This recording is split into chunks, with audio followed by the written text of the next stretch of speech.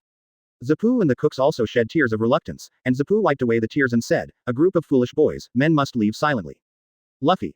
Let's go. Set sail. Sanji. See you next time." Brats. Chapter 23. Nami betrayed. Parting is so sad every time. No matter how many times I saw these pictures, I couldn't help but shed tears, but now when this scene appears again in front of my eyes. Locke's tears still flow down, although this is the farewell between Sanji and the chef, but Locke will also be moved as a witness. Everyone on the road was very relaxed, only Joseph's tense legs kept shaking. Luffy asked with a smile, "Hey, Joseph, he should be about to fall." Seeing Luffy's unstressed face, Joseph stood up and shouted, "You're so naive. You're so naive. We're getting closer to that Arlong's territory now." Luffy. Who? Sanji. Arlong. Locke. Ha ha. Joseph was taken aback and asked, "You don't know who Arlong is, do you?" Luffy and Sanji shook their heads in unison, and Joseph was speechless for a while and began to narrate. Arlong is the Murloc who once made a big fuss about the Great Root. Luffy. A Murloc? I haven't seen a Murloc yet. Sanji. I heard that there are many beautiful Murloc ladies in the Great Root, the Fishmen Island, haha. Joseph. Hey, concentrate. The reason why the Great Root is called the Cemetery of Pirates is because there are three major powers that rule there. One of them is the seven warlords of the sea. Simply put, it is the sea that the government recognizes. Thief. Sanji asked suspiciously, "What is this? Why are pirates recognized by the government?" Joseph. Shichibukai obtained the government's approval by plundering the pirates and handing over a percentage of the supplies to the government. For other pirates, they are the government's lackeys, but they are very strong. I fought against the big brothers before. Hawkeye is one of them. Luffy was shocked. It's amazing. There are 7 of them. Shichibukai is amazing. Joseph. And in that Shichibukai, there is a leader of the Murloc pirates called Jinbei, who is on par with that Jinbei. The person who burned, killed and looted on the Great Root is the pirate Arlong. Arlong, who came to this sea more than 20 towns have been notified, and his strength is far greater than that of Chief Krieg. Sanji has another question. But, why does Miss Nami go to that kind of guy's place alone? They don't know this at all now. After Joseph talked for a long time, Luffy and Sanji still didn't feel a little nervous, and Locke didn't even wake up and fell asleep. Suddenly Locke vaguely heard Sanji in his dream saying that he was going to cook. Luffy. I want meat with bones. Joseph. I want fried bean sprouts. Sanji. Okay, leave it to me. I'll do it for you right away. Advertisement. Locke. I want fried rice. Locke sat up in a daze and said something, and then fell back to sleep after Sanji finished responding. ... Good to eat. As expected of brother Sanji's cooking, the taste is simply superb. Thanks for treatment. Locke has already buried himself in the fried rice. Sanji's craftsmanship is really superb. Luffy and Joseph are fighting for a piece of meat. Sanji suddenly noticed something. You two, be quiet, there seems to be something. Boom. Suddenly a huge sea beast appeared, and everyone looked at it in surprise. Luffy. It's so big. It's a cow. Sanji.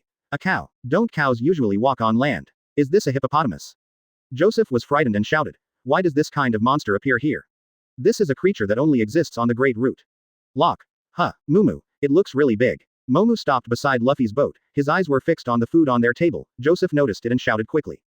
His goal is food, give him the food quickly, or the boat will be overturned.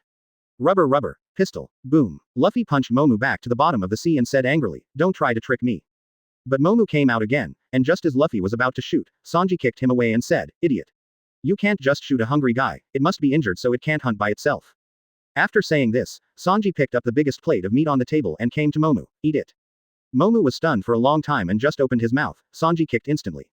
Advertisement. Boom. Momu was kicked into the sea again, and Joseph was shocked. What are you doing, brother Sanji? Where is love? Sanji took a puff of cigarette calmly and said, that B************ D just wanted to eat me too. Momu came out again, very angry this time, planning to attack the boat directly. Locke got up impatiently and looked at Momu. You guys are so annoying. With a flying punch, a huge bag appeared on Momu's head instantly. The poor Mumo didn't dare to hide anymore, and then became their driving tool. I was dragged by Mu all the way to Arlong Paradise, but because I was the last one with Luffy, I have missed a lot of things. Locke sits on the boat and thinks about what should have happened during this period. First, Zoro was tricked by Johnny and Usopp on the boat and was taken to Arlong. Then after testing Nami with his life, Zoro understood that Nami did not betray them, and then took advantage of Arlong and others to leave Nami to release Zoro. Then Zoro killed the remaining Murlocs in the paradise, and finally arrived at Kokoyasi village under the enthusiastic escort of Xiaoba, but just missed with Usopp. The escaped Usopp happened to be captured by Arlong's men, and then there was a wave of intrigue, and Nami used her perfect acting skills to leave Usopp. And this scene happened to be seen by Johnny. Probably that's all. Just thinking of this, Locke suddenly felt a sense of suspension. Hey, why is the ship flying in the sky? Locke looked back and saw that he had reached the place. Momu crashed into the shore, and their boat took off directly due to the recoil. It directly turned into a wave of land ships, just bumped into the lost Zoro, and the group successfully merged. Zoro was still in a hurry to find Usopp. When Johnny came back, knelt down and told what he saw, Luffy would not believe it. When he was about to deal with him angrily, Nami happened to appear. Nami. Who do you say is your partner, Luffy? Luffy. Of course it's you. Nami, you're back, let's sail together. Nami. Don't be naive, buddy, it's so boring, it's just a boring team helping each other. Johnny couldn't help but stood up and said to her, you be *********** D. I saw it all, you actually gave brother Usopp. Chapter 24. Desperate Nami, 4th. Outsiders don't come to meddle in the affairs of this land anymore, don't you understand? The reason why I approach you is for nothing other than money. Now that you are poor and have nothing to attract, the boat will be given to you. Now, find a navigator wherever you want to go to the Great Route, you can do whatever you want, get out of here.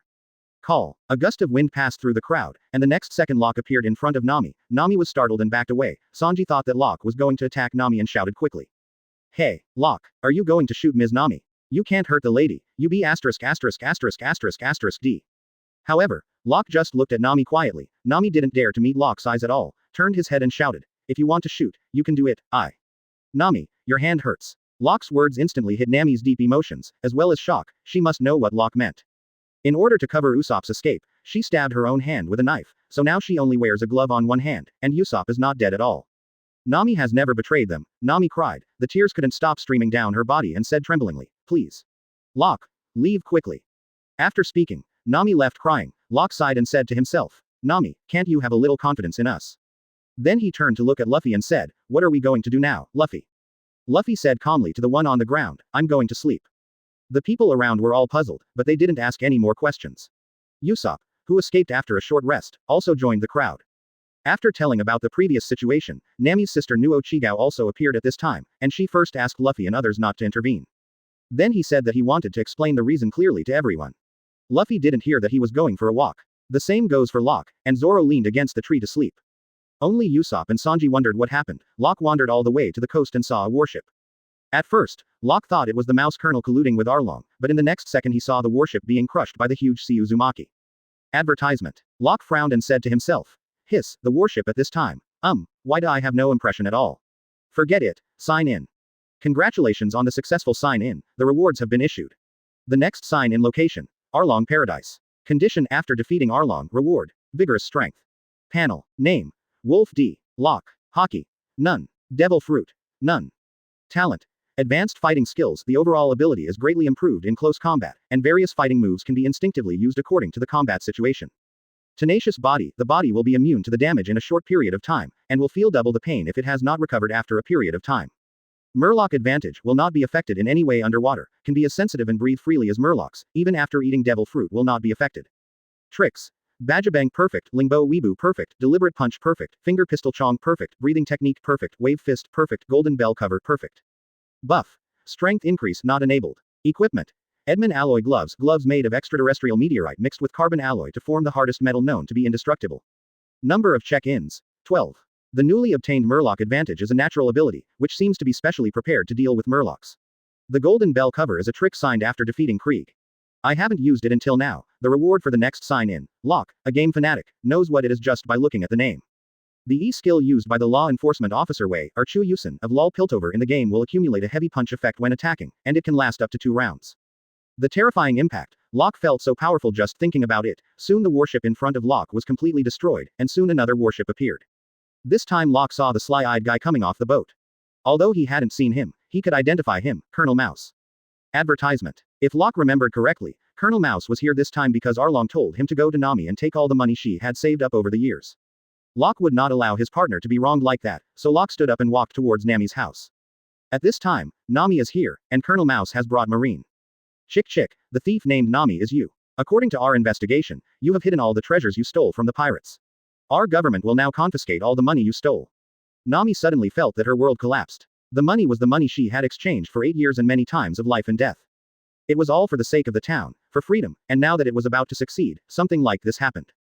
Colonel Mouse. What? Didn't you hear? All the money you stole from pirates is going to the government. Nami tried to calm himself down and said, HMPH, that was really an accident. You are really keen on work, because you don't have the courage to fight against the pirates. You come to find the thief to give yourself extra points. It's really amazing. Give you a piece of advice. I am the cadre of Arlong's group. If you dare to touch me, Arlong will not let you go. Colonel Mouse. Chick, little girl, do you think you can negotiate with me on an equal footing? Find me the stolen goods. Nami panicked. Wait, immediately rushed over and took out his 3-section cudgel and put them together, directly knocking the 2 Marines in front to the ground and said angrily. Is this what you Marines are supposed to be doing now? The Arlong gang not only killed people, but also destroyed the entire town, you should know. They still rule the island, trampling people's lives everywhere, but you ignore this as a big problem. Come to pick up the stolen goods from me, a thief. Is this the government's policy? Colonel Mouse. Chi, don't talk so high-soundingly, keep searching. The so-called colonel completely ignored Nami's words. Marine also wanted to dig up Nami's orange field to search, and Nami shot at them angrily. But there were too many of them. Nami could only helplessly stop them with tears. Stop it. Stop it. That money. Where did this be ******** D come from? Dare to make our navigator cry. Chapter 25. War Arlong's Paradise. Following the voice, it was Locke. The light of hope appeared in Nami's eyes again, and Locke looked at the sly-eyed guy in front of him with a slightly fierce expression. In the next second, Locke walked up to Colonel Mouse in an instant, grabbed his head with one hand and lifted it up. A Marine like you who cooperates with pirates to oppress people is really more disgusting than Arlong's gang. Colonel Mouse. Ah, you be *********** D, let me go. Hey, what are you doing? Save me.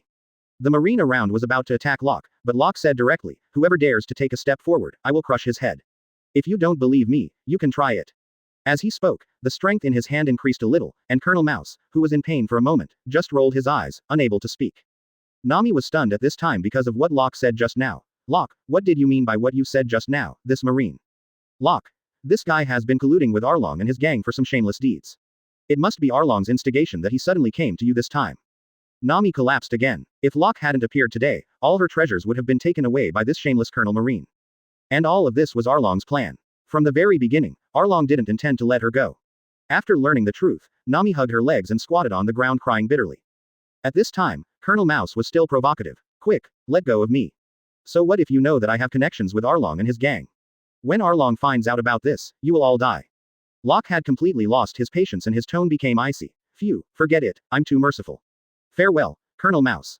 Click. Boom. As Locke's strength increased, the sound of the skull shattering was heard, and Locke just crushed Colonel Mouse's head with such force. Everyone around was stunned, but Locke shook off the blood on his hands in disgust and said, Get out of here, I'm a pirate, wait for me to kill you all. The rest of the Marines ran away without looking back. Who would dare to stay here? Locke slowly came to Nami and said to her. I said Nami, at least you have to trust your friends, that Arlong is really not as scary as you think. Nami looked up at Locke, crying tears everywhere, watching Locke's heart aching. Nami. But, advertisement. Locke. Shish, you don't have to worry about anything, don't think about anything, pack up your salute, and Arlong will come back to pick you up when we're down. After speaking, Locke left directly. When he walked up to Nuo Chigao, he said, Take care of Nami, we will come to pick her up soon, her fate cannot be decided by Murloc. Locke moved forward all the way. Luffy and others had been waiting for a long time, and now there was no need to talk among them, their goal was already clear. This time Locke forcibly changed the original plot. He didn't want to see Nami, who was already so poor, continue to suffer, and he didn't want to see Nami desperately stabbing the tattoo on his shoulder with a dagger. These causes can already be omitted, since we clearly know that these will happen, let all those bad things end early. Everything is because of Arlong, as long as he solves it, he doesn't have to worry about anything. This is also the principle of Luffy's work. He didn't want to know what happened, and the cause and effect of the matter had nothing to do with him. He only needed to understand that if his partner needed help, he would act, and that was enough. Locke.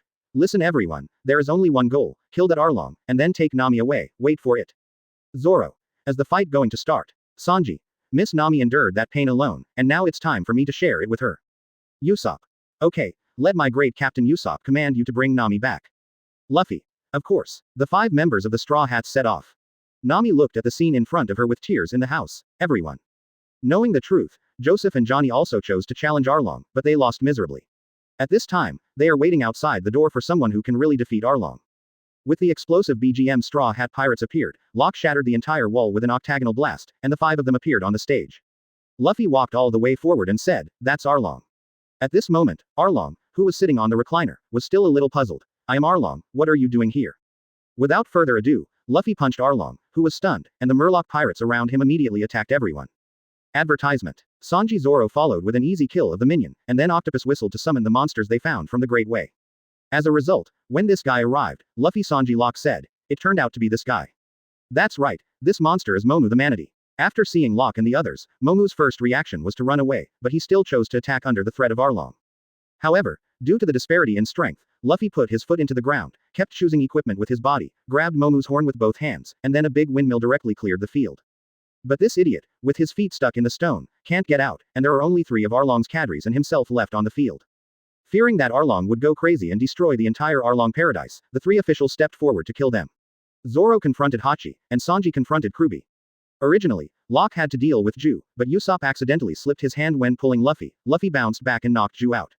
This also made Ju, who already had a grudge against Usopp, directly shift his target to chase Usopp. Locke wiped his sweat helplessly and prepared to pull Luffy out. At this time Arlong stood up and said with a sinister smile, I suddenly thought of an interesting game. Luffy got angry when he saw this guy. Although his foot was stuck, he stretched out his fist and attacked Arlong. After being easily twisted away by Arlong, he grabbed his hand. Then he lifted Luffy up together with the stones under his feet and shouted, Demon fruit power is all landlubbers. You can go to the bottom of the water to play. Arlong threw Luffy into the water before everyone could stop him. Zoro and Sanji were both stopped, and Locke went straight to the pool. Zoro quickly stopped him and said, no, they are Murlocs, and they have the upper hand in the water. Sanji, if you go on now, not only will you lose Luffy, but you may also be in danger.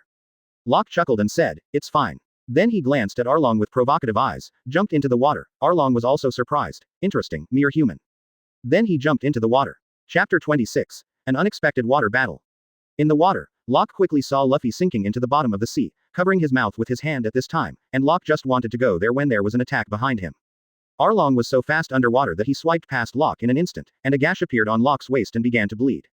Arlong said arrogantly, you can't even breathe underwater. How dare you challenge me at this level? Humans are really weak races. Locke suddenly smiled and said, it's just that you can move freely in the water. Is this something you should be proud of? Stupid Murloc. Arlong looked at Locke in shock and said, how is that possible?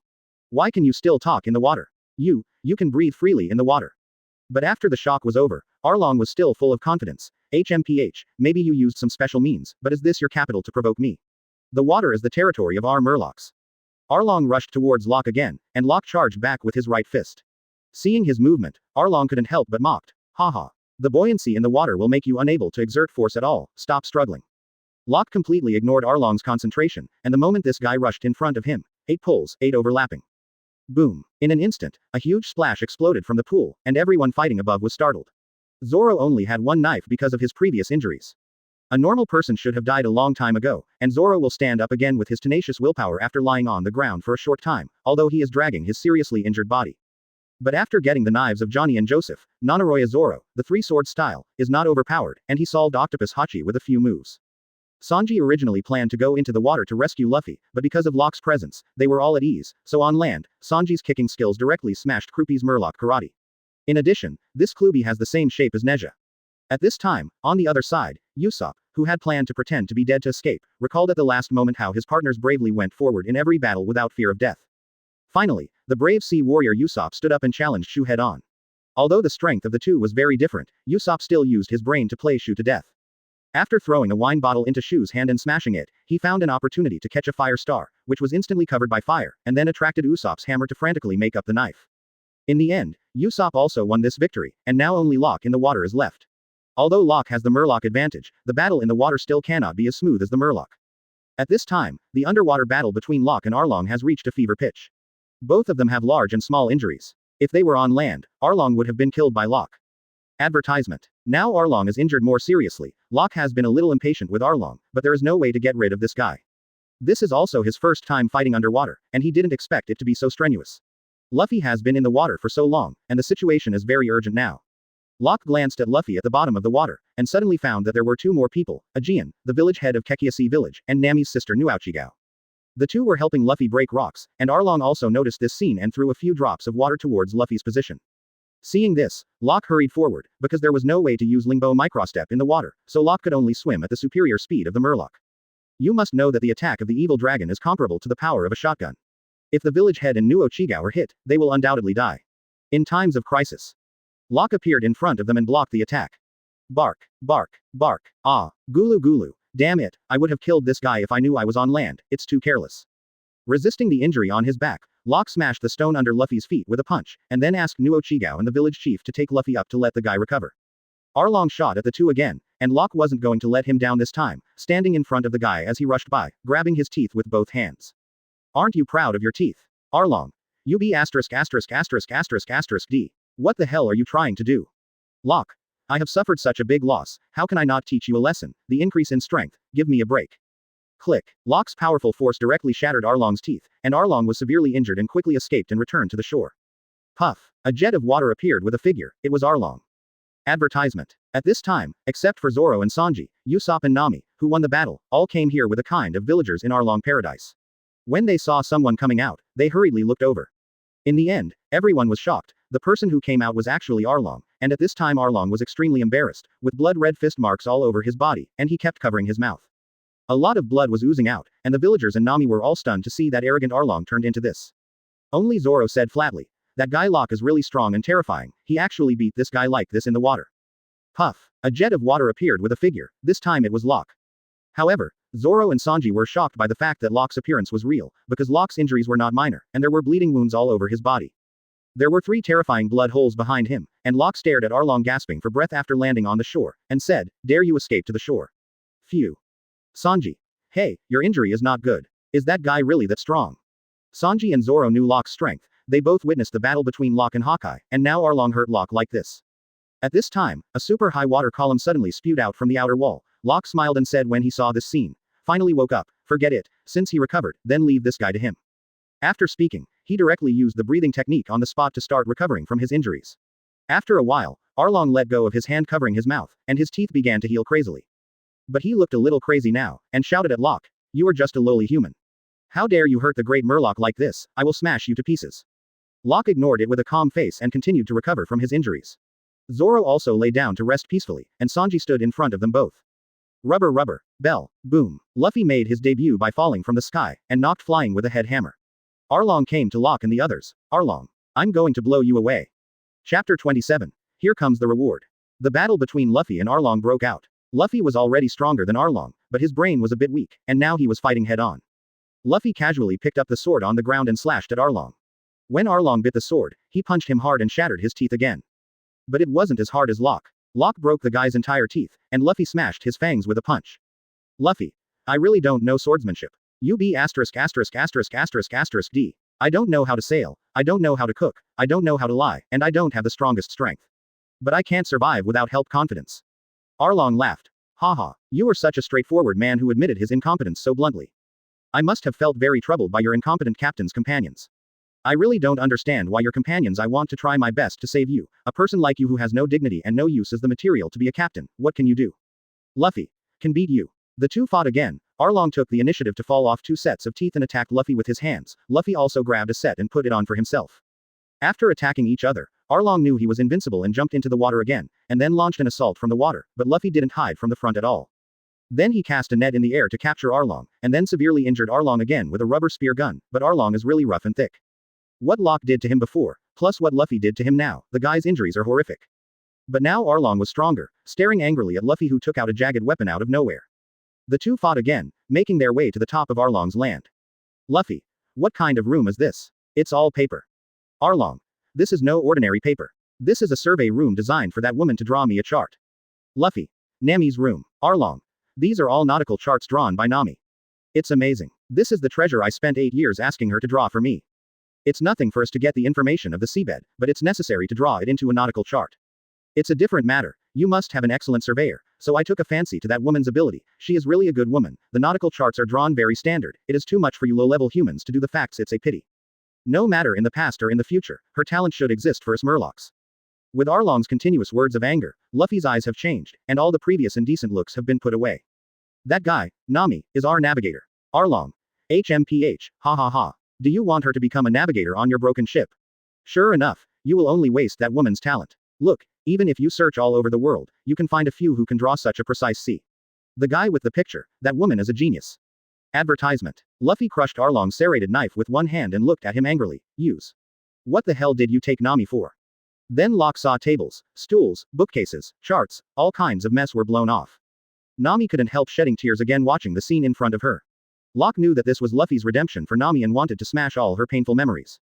At the top right now, Arlong had bitten Luffy's head, but Luffy still grabbed Arlong's nose with both hands without flinching and began to exert force. How great is the Murloc? What is the chart? What is hidden? Although I don't know what's going on, but I finally know how to help her. Click. What? Luffy turned Arlong's nose and looked horrified, saying, it's because of this room that she can't leave. I will destroy all the places she doesn't want to stay in. The words fell. Luffy stretched one foot into the air. Rubber, tomahawk. Arlong also took the opportunity to attack Luffy. Shark gear.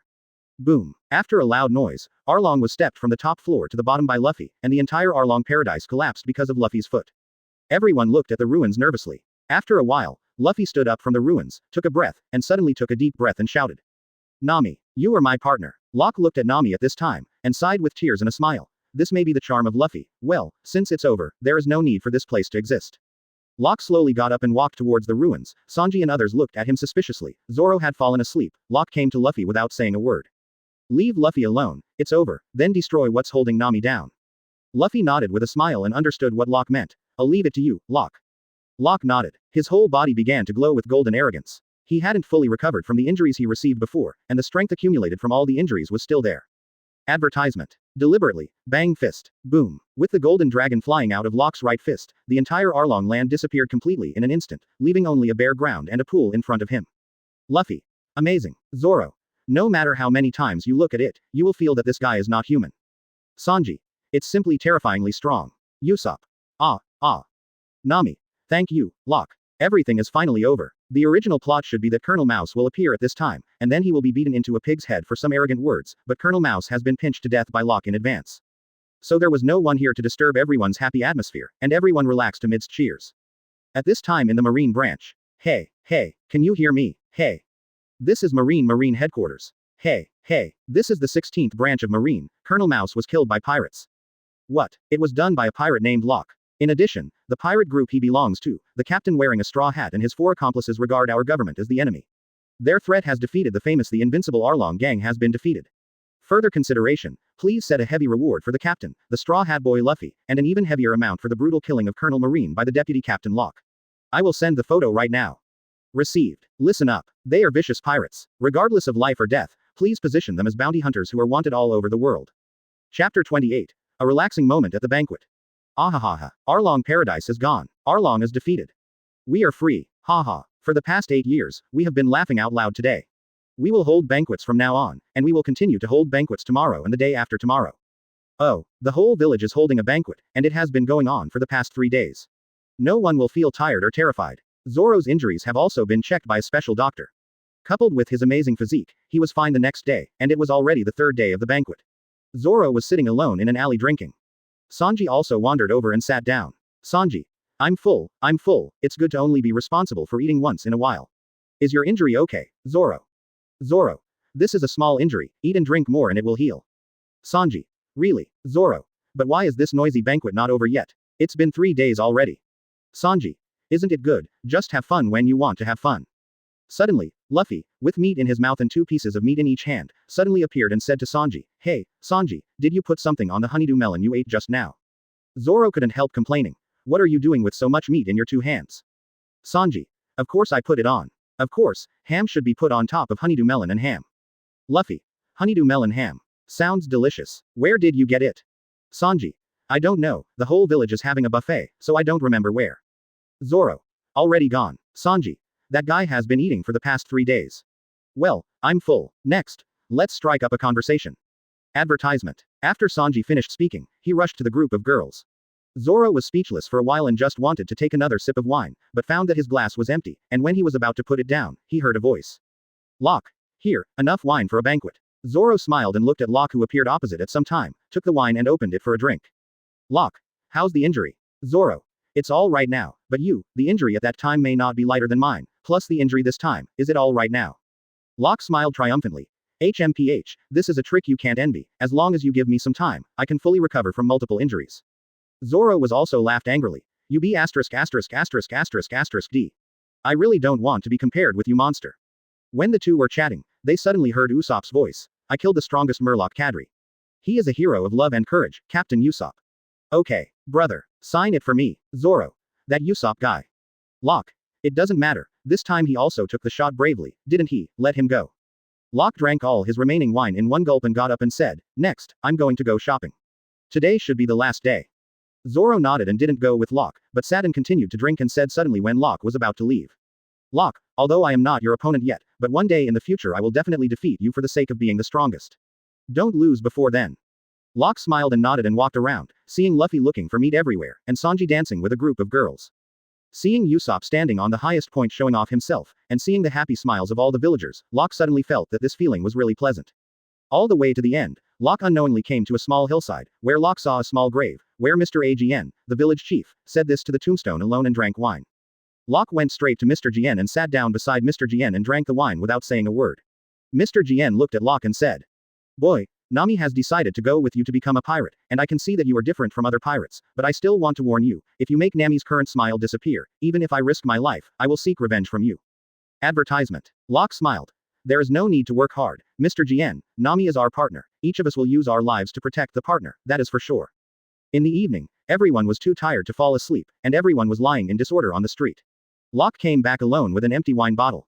Looking at the scene in front of him, Locke was speechless for a while. These guys, obviously didn't intend to rest at all in the past 3 days, but they all fell asleep today. Suddenly Locke noticed some movement in a house, so he went directly to check and found that it was Nami. That didn't at this moment pack up all the money she had saved and the treasures she looted to leave to the village. Locke couldn't help laughing when he saw this scene. Isn't it? Nami, who loves money the most, would take the initiative to keep the treasure. Nami was taken aback, and seeing that it was Locke, he said with a proud expression, anyway, I earned this money easily, and it's no problem to leave it to them. Locke. Really? Anyway, you were right. At this time, Nami suddenly recalled the previous scenes and looked up to Locke and said, Locke. Locke tilted his head in confusion, and a question mark appeared above his head. Nami continued, thank you, really, thank you very much. While talking, Nami was still a little emotional, and seeing that she was about to shed tears again, Locke immediately went forward and used the head-touching kill to say. Okay, don't let your tears stay anymore, they are very precious, now remember what I said before. Nami wiped the tears from the corners of his eyes, smiled and nodded, trust your partners. Locke. Yes, no matter what happens, you must trust your partner. Now that this is the case, you must also remember that each of us will do our best to protect our partners. This is. In the middle of speaking, Locke suddenly fell to the ground, which startled Nami, and unexpectedly fell asleep. Locke hasn't closed his eyes for 3 days now, and he hasn't stopped drinking. Now his spirit has reached the limit, and he can't wake up at all. The reason why Locke drinks the wine in this world is because it is a very peaceful drink, no matter what kind of wine it is a drink with a different taste. But it has the high feeling of alcohol, so Locke is completely right, and the frequency of drinking has been the same as Zoro in this period of time. Kokoyasi village, which has been bustling like this for 3 days, finally ushered in a rare peace. Chapter 29. Winning the reward. Sign in. Congratulations. The reward has been issued. The next check-in location. Rog Town. Reward. 8 trigrams palms. Revolving heaven. Locke sat on the boat with a look of lovelessness and said to himself, my head hurts so much, why does this drink have such a strong aftertaste? Today was the day when Straw Hat crew left. Everyone was moving things to the boat. Locke was in such a bad state that he could only sit and rest. After everyone finished moving things, they bid farewell to Johnny and Joseph and prepared to leave. Usopp. Then let's get ready to go, too. Sanji looked around and suddenly shouted, wait a minute, where did Miss Nami go? Zoro. Is she not coming? Sanji immediately changed his face. Why? Are you going to provoke Ms. Nami again? Zoro. Why would I do that? Usopp began to think while talking to himself. Yes, that's true. Her goal has been achieved, and there is no point in continuing to be a pirate. He might be happier staying here. Sanji suddenly shouted to Usopp, what about my happiness? Then he turned to Luffy and shouted, if Ms. Nami doesn't come, I'm 98.72% meaningless about this ship. Luffy pointed at Sanji and said, I mean you, I can't find honeydew ham anywhere. Locke said calmly, calm down Sanji, Nami will definitely come. After a while, I saw Nami appearing, but she looked a little bit wrong, and suddenly shouted to everyone, hurry up and sail. Then he started to run, and everyone on board was dumbfounded. Usopp. What's the matter? What's the matter? Why did Nami suddenly run?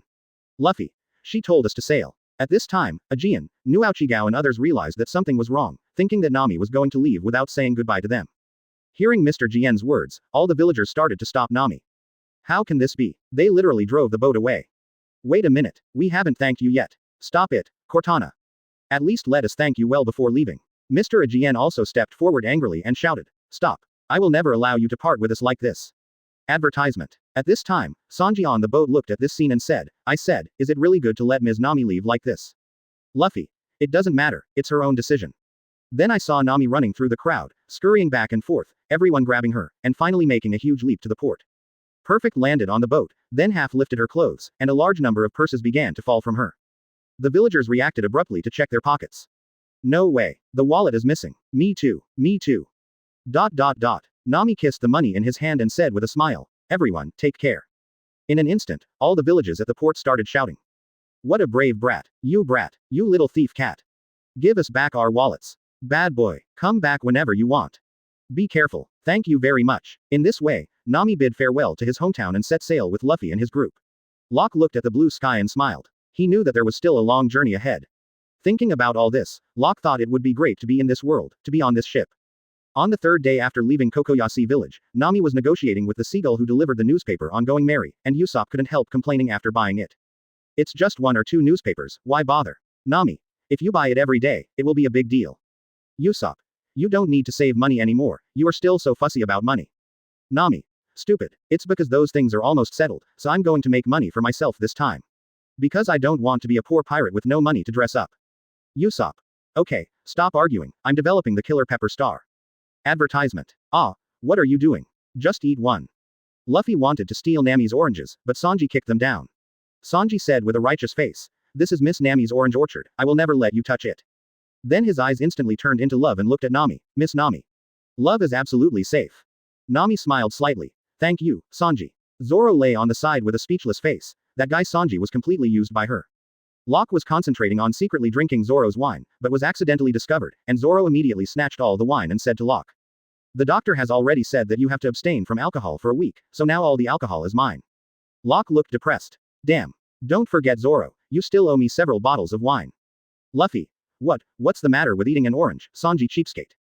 Nami looked at the newspaper and said, but the world is really in turmoil. Has there been another coup in Vera? Flipping through 2 separate pieces of paper, they fell out of it, and everyone was shocked when they put it on. What fell out of it were 2 reward orders. Straw Hat Kid. Luffy. Bounty. 30 million Baileys, regardless of life or death. Blood Killing Fist. Locke. Bounty. 50 million Baileys, regardless of life or death. Luffy. Ahahahaha. I became a bounty criminal. There are 30 million Baileys. However, everyone's attention was focused on the other one at this time. Luffy also noticed it and hurried over to look at it, and then shouted in surprise. Ah, why? Locke's bounty is higher than mine. I'm the captain, huh? Nami hurriedly began to flip through the newspaper, and sure enough, the page on the newspaper where the arrest warrant was dropped before introduced the situation. Straw Hat Kid. Luffy, the captain of the Straw Hat Pirates, then introduced Buggy, Creed, and Arlong from Colonel Monka. All enemies defeated by Luffy. Among them, the clown Buggy has 15 million Baileys, the captain of the pirate fleet Creed has 17 million Baileys, and the Murloc Pirates has 20 million Baileys. You must know what these tens of millions of pirates mean in East Blue, which has an average bounty of 3 million Baileys, and all of them were defeated by Straw Hat crew. That's why Luffy's initial bounty is so high, and then he tells about Locke's situation, the deputy captain of the Straw Hat Pirates, except for the enemies that Luffy defeated just now. He successively destroyed 10 million Baileys of Bangkwan Kim, killed Colonel Mouse, and most importantly, 7 warlords of the sea, the world's #1 swordsman, admitted that he lost to Locke. This is why Locke's bounty is so high. Locke's bounty is also the first precedent that the deputy captain's bounty is higher than the captain's. Chapter 30. Interesting daily. Haha, I'm so sleepy, sailing on the sea, it's so boring. Locke was lying on the deck in a daze, everyone was doing their own things during the sailing, Nami was lying on the beach chair reading the newspaper, Sanji was always in the kitchen. Zoro was sleeping, Usopp was working on a new weapon, and Luffy was running around excitedly, just as Locke was about to fall asleep. Suddenly heard Zoro's voice. Don't disturb others when they are taking a nap. Bark. Locke sat up with a carp and a shell split in 2 flew past him, fell into the sea and exploded. Locke got up puzzled and stretched. What happened? Before anyone could answer him, Locke heard a familiar voice yelling, Luffy the Straw Hat. I'm going to arrest you now. Boom. There was another explosion, but this time the shell didn't come out, it just exploded, and Locke didn't realize until he stepped forward to look.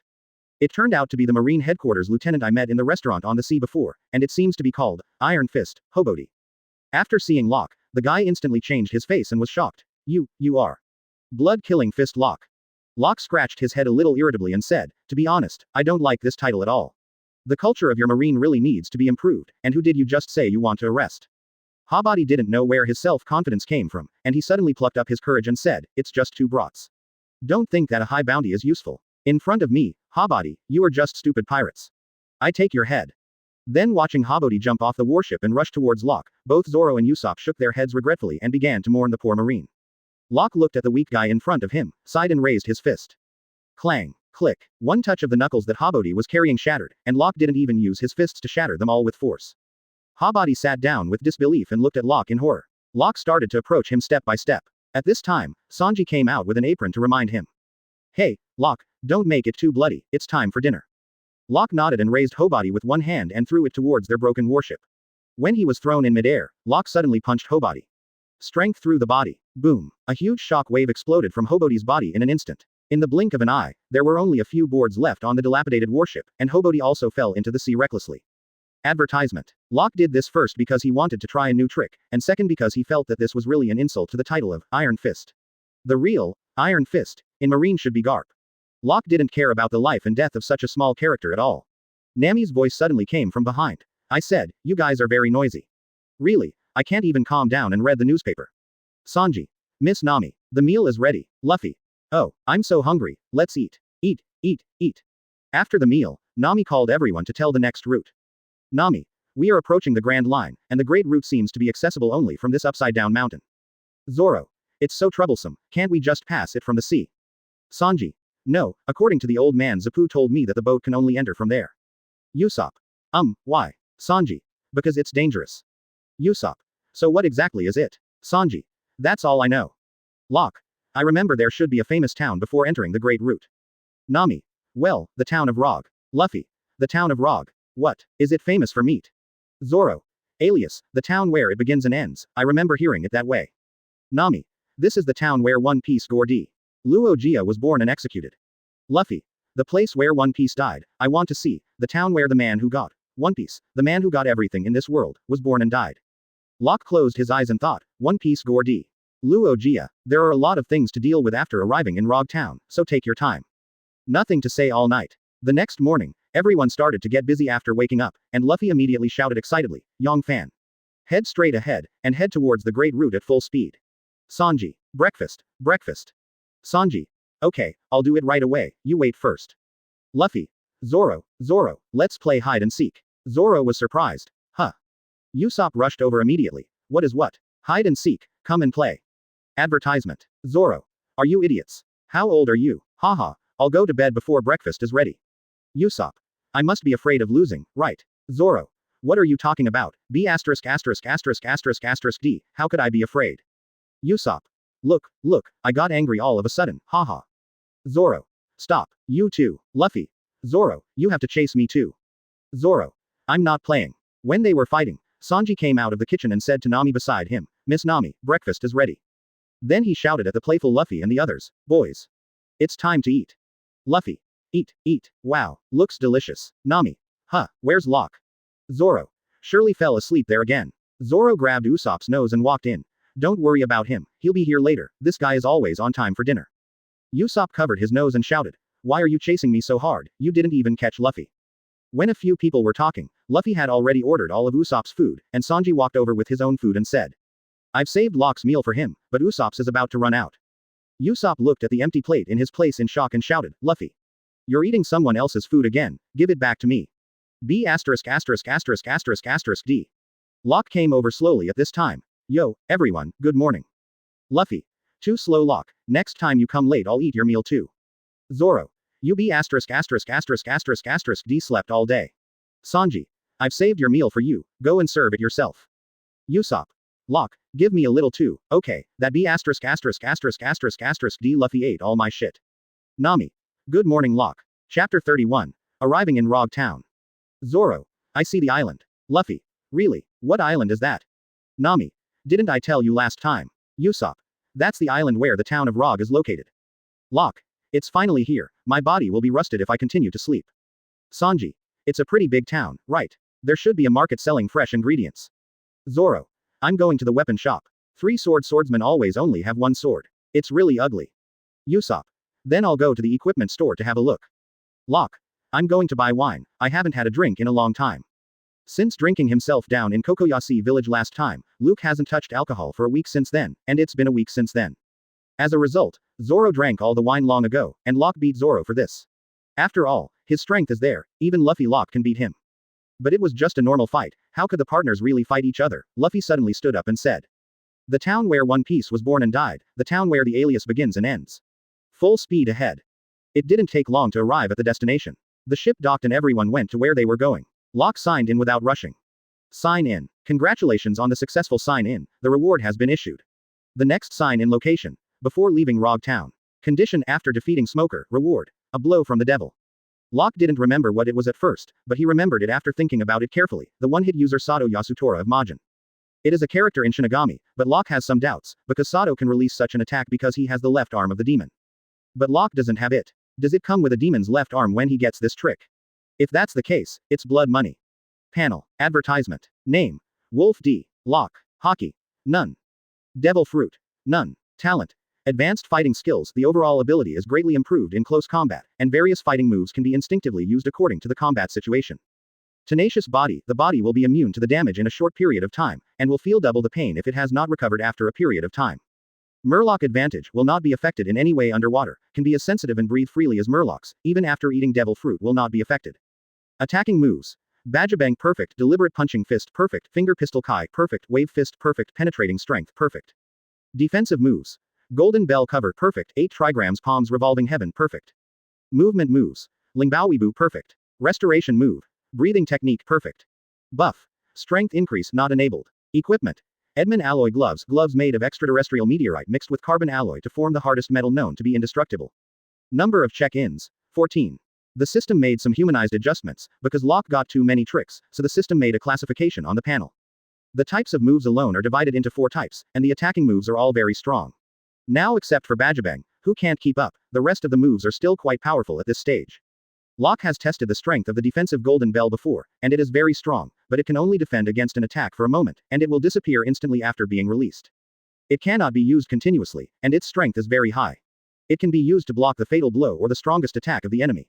Now the newly learned 8 trigrams palms revolving heaven belongs to the continuous defense. The strength is also determined according to Locke's own strength, and it can be used continuously to resist a large number of or continuous attacks. Up to now, Locke still only has Lingbo Weebu, although it can still be used now, but Locke will definitely suffer if he does not have stronger agility when he enters the Great Route. Just like the shaving in the 6 moves, Locke has always been thinking about it. Currently, the only recovery move is the breathing technique, and Locke hopes to have a move that can instantly restore the state during the battle. Advertisement. Even if the effect is not good or there are any side effects, as long as you can meet Locke's requirements, Locke is ready to go to buy wine after analyzing his current situation. Locke wandered all the way looking for a long time but couldn't find a place to buy wine. Suddenly Locke saw a familiar figure quietly followed him. Short silver hair, a large coat with Justice written on the back, goggles around the neck, and seastone 10-handed weapons. It really is him. I met him so soon. My luck is really bad. This person is officially stationed at the Naval Headquarters Colonel in Rog Town, the smoker who is nicknamed White Hunter because of his ability to smoke fruit. Locke happens to see the classic scene where a little girl with a triple ice cream is running happily down the street when she bumps into Smoker. All the ice cream got on Smoker's pants. The little girl looked aggrieved, tears were already rolling in her eyes. The little girl's father frantically apologized to Smoker again, but in the next second, Smoker rubbed the little girl's head and handed her 500 Bailey gold coins. Sorry, my pants ate your ice cream, next time I'll buy a 5-layer one. Then got up to leave. The little girl and the little girl's father both thanked Smoker, and Locke couldn't help laughing while watching the scene in front of him. Really, the tenderness of a tough guy, this is the justice that Marine should have. Well, it's time to buy wine after the show. Nami, who was shopping for clothes at this time, also inquired about Smoker. Nami. Colonel Smoker. Shopkeeper. Yeah, he is the #1 general in the Marine headquarters.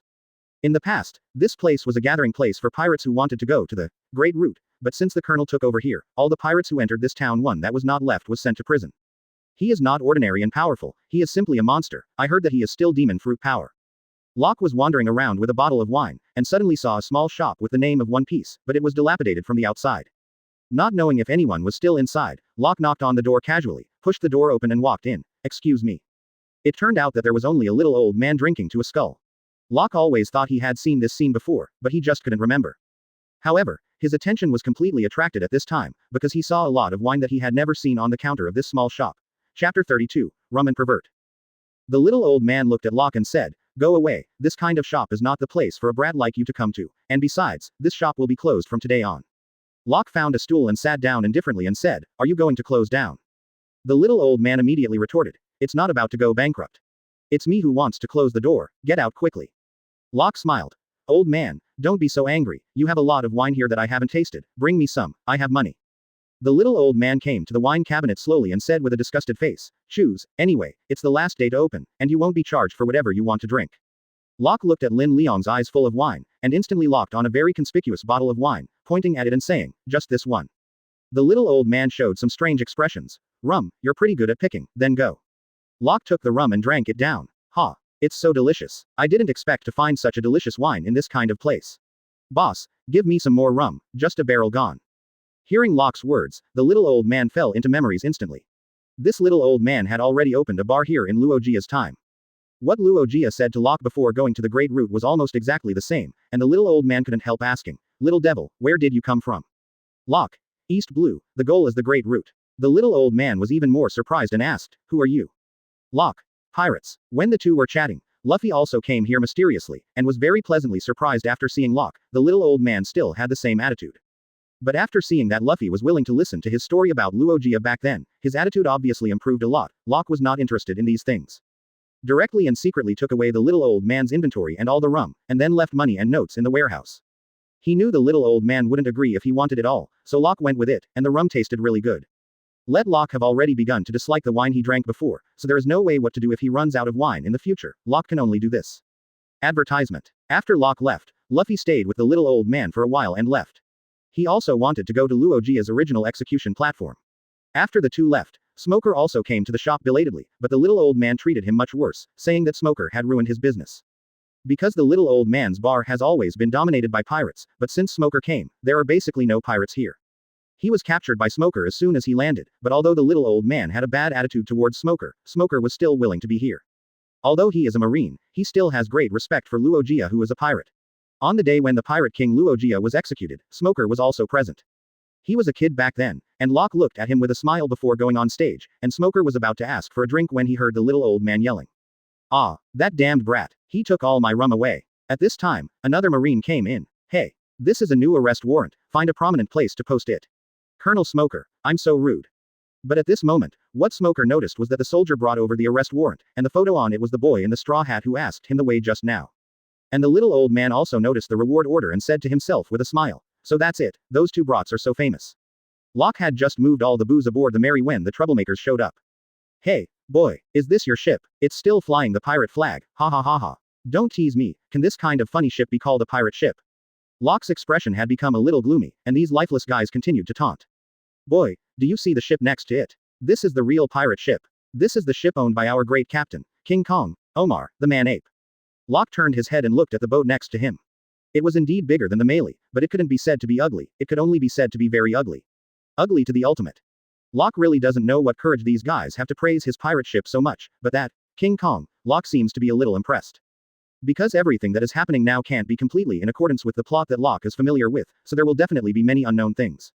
When Locke was bored before, he would ask Nami to order some bounties, so as to pass these guys a little bit, maybe he would meet them that day. Advertisement. Locke began to fall into memory, but it was really hard to recall such things without special memory, so the pirate on the side spoke again at this time. What's the matter? Were you shocked when you heard our captain's name? It's no wonder that our captain is a big pirate with a bounty of 21 million. A low-level pirate like you will definitely be shocked. Locke suddenly remembered, clapped his hands and said, ah, I remembered. Seeing Locke talking to himself all the time, the pirates also became angry, walked up to Locke and held up a knife and said, hey. Boy, are you listening to us? Locke knocked a man away with a casual punch and said impatiently, you guys are really annoying. I was in a good mood when I found a good wine, so you insist on messing with me. Seeing the people around him being punched so far away, all the surrounding pirates were also scared, not daring to continue attacking, and they all backed away tremblingly. At this time, a burly man came down from the ugly boat. Did someone here do anything to my lovely subordinates? Captain Omar, we have seen an unpopular pirate ship trying to grab something. But this guy doesn't seem to agree. Omar walked up to Locke with a smile. Is that you? You look pretty good, why don't you come to my boat, I will take good care of my lovely subordinates. While talking, he gave Locke a wink, which instantly made Locke's stomach churn. Locke didn't expect this guy to have such a habit. In order not to dirty his eyes anymore, Locke decided to clean them up. He really didn't expect to meet such strange things in this world. Strength through the body. Boom. Purify the screen world peace. Chapter 33. Chaos. Luffy. It was 22 years ago today, One Piece was executed here. Luffy has successfully arrived at Shintai, and climbed up, looking around on it, suddenly someone with a big speaker made a loud sound. I said, that person above,